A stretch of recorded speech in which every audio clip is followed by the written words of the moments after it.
দূষণ দিল্লি সমার্থক হয়ে উঠেছে। প্রতি বছর দীপাবলির পর থেকেই দূষণের চাদরে ঢেকে যায় রাজধানী। এবারও তার ব্যতিক্রম হয়নি। দিওয়ালির পর অনেকটা সময় পেরিয়ে গেলেও এখনও দূষণের মাত্রা বিপজ্জনক স্তরেই রয়েছে। এই অবস্থায় এবার রাজধানীর সমস্ত স্কুলে বাহ্যিক কার্যকলাপ বন্ধ করে দেওয়া হলো। একদিন আগেই সুপ্রিম কোর্ট এয়ার কোয়ালিটি ম্যানেজমেন্টকে নির্দেশ দিয়েছিল নভেম্বর ও ডিসেম্বরে দিল্লিতে কোনো স্কুলে যেন বার্ষিক ক্রীড়া প্রতিযোগিতা বা অন্য কোনো ধরনের বাহ্যিক কার্যকলাপ না হয়। এবার সেই নির্দেশ মেনেই পদক্ষেপ করল দিল্লি সরকার। নির্দেশিকায় পরিষ্কার জানিয়ে দেওয়া হয়েছে, দিল্লি এনসিআর এর কোনো স্কুলেই কোনো ধরনের স্পোর্টস জাতীয় অনুষ্ঠান আয়োজিত না হয়। এই সপ্তাহে দিল্লির বাতাসের মান বিপজ্জনক স্তরে নেমে গিয়েছে, যা খুবই খারাপ এবং গুরুতরর মধ্যে ঘোরাফেরা করছে। শুক্রবার দিল্লিতে গড় একিউআই ছিল ৩৭৩, যা দিনে প্রায় ১০ থেকে ১১টি সিগারেট খাওয়ার সমান।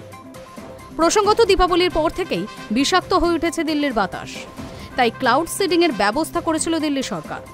সম্প্রতি তার ট্রায়ালও হয়, কিন্তু বৃষ্টি হয়েছে না হওয়ার মতো। অথচ ইতিমধ্যেই ৩টি ব্যর্থ ট্রায়াল বাবদ প্রায় ১.০৭ কোটি টাকা খরচ হয়ে গিয়েছে, কিন্তু লাভের লাভ কিছুই হয়নি, বরং লাফিয়ে বাড়ছে দূষণ।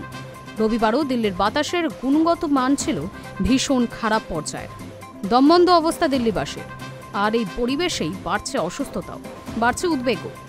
কিছুদিন আগেই দূষণ নিয়ে ইন্ডিয়া গেটের সামনে বিক্ষোভ দেখান দিল্লিবাসীদের একাংশ। তাদের মধ্যে বেশ কয়েকজনকে আটকও করে পুলিশ।